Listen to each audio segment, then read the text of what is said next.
कभी सोचा है कि भारत की असली ताकत कहाँ है?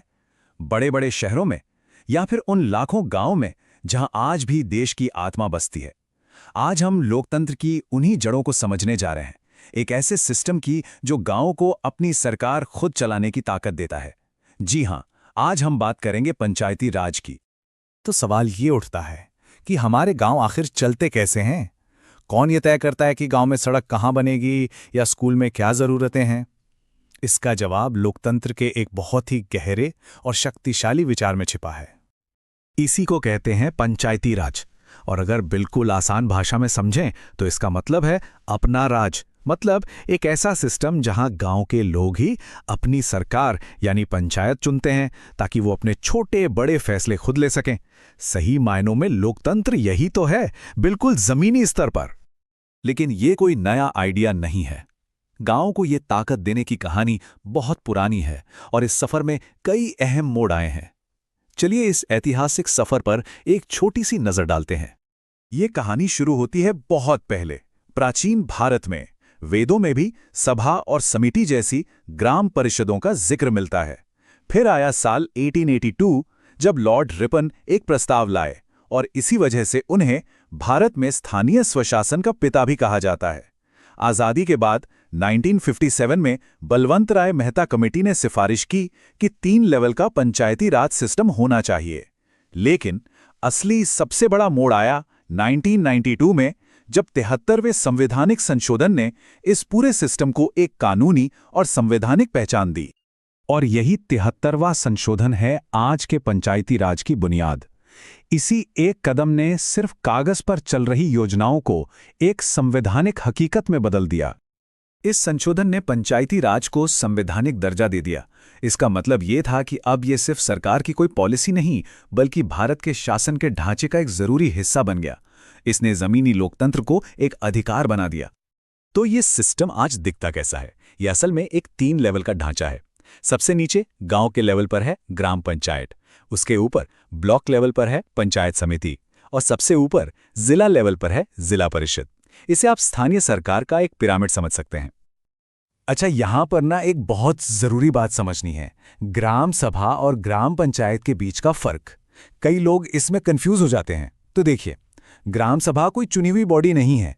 गांव के जितने भी रजिस्टर्ड वोटर हैं, मतलब 18 साल से ऊपर के सभी लोग, वो सब मिलकर ही ग्राम सभा बनाते हैं। ये एक तरह से गांव की संसद है, जहां बैठकर चर्चा होती है, प्लान्स अप्रूव होते हैं और फिर इसी सभा में से चुने जाते हैं ग्राम पंचायत के सदस्य, यानी सरपंच और वार्ड मेंबर।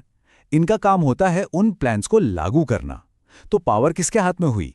ग्राम सभा के, और पंचायत उसके प्रति जवाबदेह है।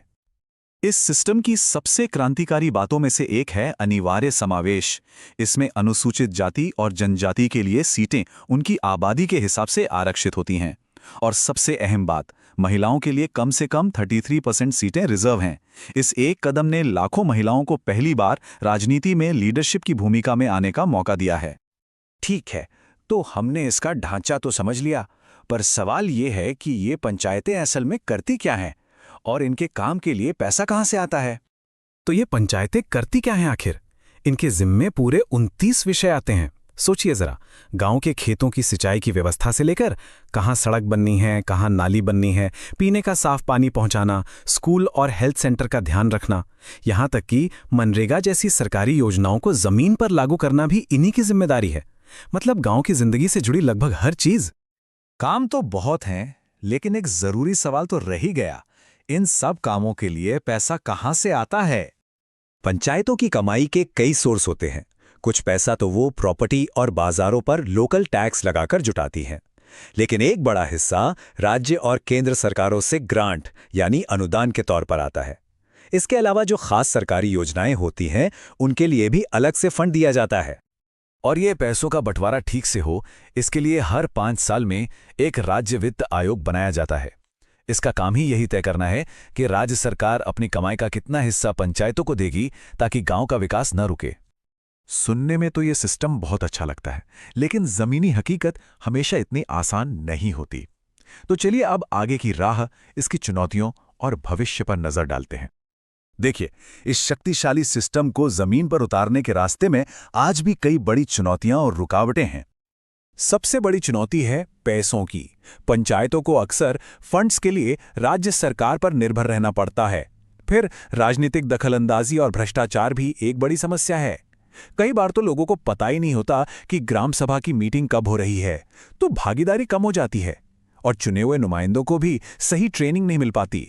यहां तक कि महिलाओं के लिए सीटें तो रिजर्व हैं, पर कई बार वो सिर्फ नाम की प्रधान होती हैं, काम कोई और ही कर रहा होता है। इन सब चुनौतियों के बावजूद एक बात हमेशा याद रखनी चाहिए कि पंचायती राज संस्थाएं जमीनी स्तर पर भारतीय लोकतंत्र की रीढ़ हैं। ये वो सिस्टम है जो आम आदमी को सीधे शासन में शामिल होने का मौका देता है। तो इन सब बातों के बाद एक सवाल मन में आता है कि अगर हमें सच में भारत के गांवों को सशक्त बनाना है, तो वो एक सबसे ज़रूरी कदम क्या होना चाहिए? क्या सिर्फ ज़्यादा पैसा दे देना काफ़ी है, या उन्हें और ज़्यादा अधिकार देने की ज़रूरत है, या फिर असली बदलाव लोगों की सोच और उनकी भागीदारी से आएगा? इसका जवाब शायद हम सबको मिलकर ही खोजना होगा।